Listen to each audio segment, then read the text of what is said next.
Good morning students. जो unit 5 है उसकी वर्कशीट 1 मैंने आपको करवा दी है और जो वर्कशीट सेकंड है वो मैंने अभी ही आपको भेजी है और इसको कैसे सोल्व करना है मैं एक बार आपको समझा देती हूँ। जैसे इसके जो पहला पार्ट है इसमें पूछा उन्होंने कि find the multiples and then find the LCM. LCM की शॉर्ट फॉर्म क्या, एलसीएम की फुल फॉर्म क्या होती है? Least common multiple. ठीक है, तो LCM of the following numbers. जैसे आपको 2 नंबर्स दे दिए 2 और 3। ठीक है, मल्टीपल्स क्या होते हैं? मैंने आपको बोला था मल्टीपल्स होते हैं जो आपको डिजिट दे रखी है, जो आपको नंबर दे रखा है उसका टेबल। ठीक है, तो मल्टीपल्स ऑफ 2 आर, तो आपने 2 का टेबल एटलीस्ट 10 तक लिख देना। ठीक है, उसके बाद मल्टीपल्स ऑफ 3, जो 3 का टेबल है वो भी आपने एटलीस्ट, जैसे 3 1 ज़ा 3, 3 2 ज़ा 6, 3 3 ज़ा 9, इस तरह से 3 10 ज़ा 30। ठीक है उसके बाद 2 का जब आपने लिखा 2 1 ज़ा 2, 2 2 ज़ा 4, 2 3 ज़ा 6, 2 4 ज़ा 8, इस तरह से 20 तक। ठीक है, उसके बाद जो इसमें कॉमन नंबर है, जो 2 के टेबल में भी है, 3 के टेबल पे है, उसको आपने ऐसे सर्कल कर देना है। जैसे 6 यहाँ भी है, 6 वहाँ भी है, तो आपने क्या कर देना है इसको सर्कल। ठीक है, सिमिलर 12 यहाँ भी है और 12 यहाँ भी है, 12 को भी आपने सर्कल कर देना। 18 यहाँ भी है, 18 यहाँ भी है, तो 18 को भी आपने क्या कर देना है सर्कल, इस तरह से। ठीक है, तो हमारे कॉमन मल्टीपल्स क्या बने 2 और 3 के?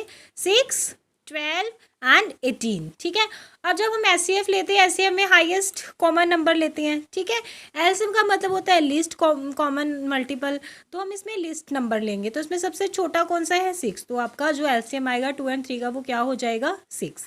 ठीक है, सिमिलर आपका जो इसका बी पार्ट है 4 और 10, सिमिलर आपने पहले मल्टीपल्स ऑफ 4 का टेबल लिख देना एटलीस्ट 10 तक। ठीक है, एंड मल्टीपल्स ऑफ 10, 10 का टेबल भी आपने उसी तरह मतलब 10 तक लिख देना। 10 1 ज़ा 10, 10 2 ज़ा 20 एंड इस तरह कंटिन्यू 10 2 ज़ा 100। ठीक है, फिर उसके बाद common multiples of 4 and 10 are, जो आपको कॉमन लगते हैं इसमें, जो मतलब 4 के टेबल में भी है एंड 10 के टेबल में भी है, उसको आपने इस तरह से लिख देनी है। और उसमें से सबसे छोटा होगा वो आपका एलसीएम होगा, वो आपका लिस्ट कॉमन मल्टीपल होगा, वही आपका आंसर होगा। ठीक है, सिमिलर आपका ये सी पार्ट है, ये भी इसी तरह से करना है।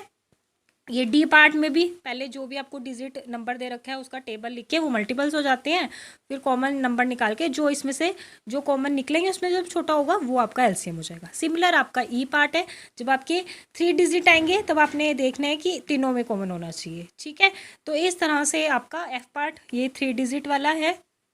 एक समझा देती हूँ 3 डिजिट वाला, जैसे 3 6 9 है तो मल्टीपल्स ऑफ 3, 3 के मल्टीपल्स, 3 का टेबल 10 तक, मल्टीपल्स ऑफ 6, 6 का टेबल, मल्टीपल्स ऑफ 9, 9 का टेबल, फिर कॉमन क्या है इसमें 18, एक ही नंबर है ना, जब एक ही नंबर है फिर तो एलसीएम आपका एक ही हुआ। अगर 2 होते तो हम उसमें से छोटे वाला छांट लेते। ठीक है, सिमिलर आप ये जो देखेंगे 6 8 9, इसमें जो आपने टेबल लिखा था, जैसे 6 का टेबल लिखा, 8 का लिखा, 9 का लिखा, तो हमने यहाँ 60 तक लिखा था। ठीक है, बट 8 का हमने 10, मतलब कि 8 10 ज़ा 80, 9 10 ज़ा 90, पर जब हम कॉमन नंबर छांटने लगे तो हमें कोई कॉमन नंबर नहीं मिल रहा था, तो हमने 60 को देख लिया ना, यहाँ पे 72 यहाँ भी है, यहाँ भी है, ऊपर नहीं आ रहा था, तो हमने देखा कि 60 को थोड़ा सा हम आगे बढ़ाएंगे तो 72 हमें मिल जाएगा। ठीक है ना, मतलब कि जैसे 6 10 ज़ा 60 है, तो 6 को अगर 11 से मल्टीप्लाई करेंगे तो 66 आएगा, 6 को अगर 12 से मल्टीप्लाई करेंगे तो 72, तो इसलिए हमारा तीनों में कॉमन हो जाएगा और हमारा आंसर भी क्या हो जाएगा 72। ठीक है, जब इस तरह से कई बार डिजिट आ जाते हैं तो आपको थोड़ा आगे भी बढ़ना पड़ता है। ओके, किसी किसी नंबर में ऐसा हो जाता है। देन आपका जैसे सेकंड क्वेश्चन है, find the LCM of the following by prime factorization method. Prime number मैंने आपको पीछे भी बताया सीएफ में कि प्राइम नंबर कौन से होते हैं, जो या तो 1 के टेबल पे जाएंगे या अपने टेबल पे जाएंगे। ठीक है, तो आप जब ये करते हैं तो आपने वही नंबर लेने हैं, मतलब इसमें 4 6 इस तरह से नहीं लेना, 2 3 5 7, जो आपके प्राइम नंबर है जो या तो 1 के टेबल पे जाएंगे या 7 के टेबल पर जाएंगे। अब इसको सोल्व कैसे करना है, जैसे 8 और 12, तो 8 का जैसे 2 4 ज़ा 8, मतलब हमने 8 को 2 से डिवाइड किया, कितना आ गया 4, फिर 4 को आगे 2 से किया, कितना आ गया 2 2 ज़ा 4, 2 1 ज़ा 2। ठीक है, और 12 को भी हमने इसी तरह से किया, तो हमारे 8 के फैक्टर बन गए, 12 के फैक्टर बन गए, जो कॉमन नंबर है हमने उनको सर्कल कर दिया, तो कॉमन नंबर तो हमने लिख लिए। 2 कॉमन नंबर है, ये 2 कॉमन नंबर है, ये 1 कॉमन नंबर है, ये लिख लिया। जो 2 और 3 बीच बच गए ना, तो वो भी हमने लिख लेने हैं। एचसीएफ में हम नहीं लिखते बट यहाँ हम लिख लेंगे, एचसीएफ में ऐसे ही होता है। तो ये जो बच गए हैं ये भी हमने लिख लिया, इनको मल्टीप्लाई किया, आंसर आपका आ गया। ठीक है, सिमिलर आपका बी पार्ट की जो आपको डिजिट्स दे रखी हैं, अगर 3 पोस्ट 3 हो जाते हैं आपके डिजिट, तो आप 3 के हिसाब से करते। तो आपने इसके फैक्टर बनाने हैं, इसके फैक्टर बनाने हैं प्राइम फैक्टराइजेशन मेथड से, और कॉमन नंबर निकाल लेने हैं, और फिर जो बच जाएंगे वो आप एक एक बार लिख लेंगे तो आपका आंसर आ जाएगा। सिमिलर आपका सी पार्ट है, इसी तरह से आपका डी पार्ट है। ई पार्ट में ये फ़र्क आ गया कि इसमें आपको 3 डिजिट दे दिए, तो आपने तीनों डिजिट के फैक्टर बनाए हैं और हमने कॉमन तीनों में देखने हैं, फिर हमने उनको कॉमन तो एक एक बार लिख दिए, और जो बचे उनको हमने लिख दिया और उनको हमने मल्टीप्लाई कर दिया। ठीक है, सिमिलर आपका एफ पार्ट है, इसी तरह से आपने करना है। एंड जो ये आपका थर्ड पार्ट है, find the LCM of the flowing by division method. यहाँ पे उन्होंने जो सा मेथड बोला है, अगर वो डिवीज़न मेथड बोलते हैं तो आप डिवीज़न मेथड का यूज़ करेंगे, अगर आप को प्राइम फैक्टराइजेशन मेथड बोला जाता है तो प्राइम फैक्टराइजेशन मेथड करेंगे। ठीक है, पर ध्यान रखना कि एलसीएम पूछा है कि एलसीएम पूछा है, क्योंकि दोनों को निकालने का जो मेथड है वो अलग है। यहाँ एलसीएम निकालना है हमने डिवीज़न मेथड से, तो इसका मेथड क्या है, जैसे आपको दे रखा है ये 30 और 45 दे रखा है।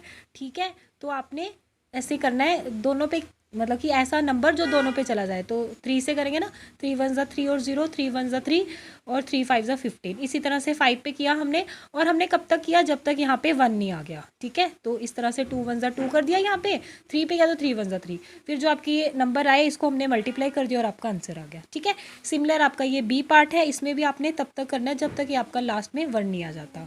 बस यहाँ पे जैसे आ गया 2 1 ज़ा 2, 2 3 ज़ा 6, फिर 3 पे 3 1 ज़ा 3, यहाँ पे दोनों 1 आ गए और हो गया, और जो आपकी यहाँ पे नंबर आएंगे उनको आपने मल्टीप्लाई कर देना है और आपका जो आंसर है वो निकल जाएगा।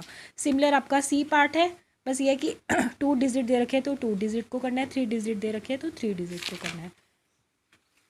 सिमिलर आपका डी पार्ट है, और जो आपका ई पार्ट है, देखो इसमें आपको 3 डिजिट दे रखे हैं तो आपने इसको सोल्व करना है। मैंने भेजा भी है, उसको समझने की कोशिश करना, नहीं समझ आएगा तो मुझे पूछ लेना। ठीक है, तो इसमें हमने तब तक करना जब तक यहाँ पे 1 1 नहीं आ जाता।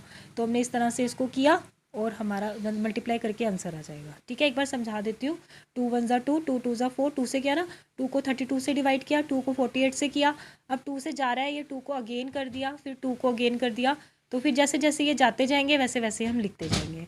सिमिलर आपका ये एफ पार्ट, इसमें 3 डिजिट है तो 3 डिजिट को आप करेंगे, और ये यहाँ पे जो नंबर आएंगे उसको मल्टीप्लाई करके आपका आंसर निकल जाएगा। ठीक है, तो आपको मैंने ये फ़ोटोज़ में भी भेज दिया है पीडीएफ के रूप में, वीडियोज़ भी मैं आपको भेज रही हूँ, बट फिर भी अगर कहीं कोई स्टेप आपको नहीं समझ आएगा, कहीं क्वेश्चन नहीं आपको समझ आ रहा है, तो आप मुझे फ़ोन करके पूछ सकते हैं कि ये वाली चीज़ हमें नहीं समझ आई है। ठीक है, और वीडियो लंबी हो रही है तो मैं क्लोज़ करती हूँ। Thank you, have a nice day.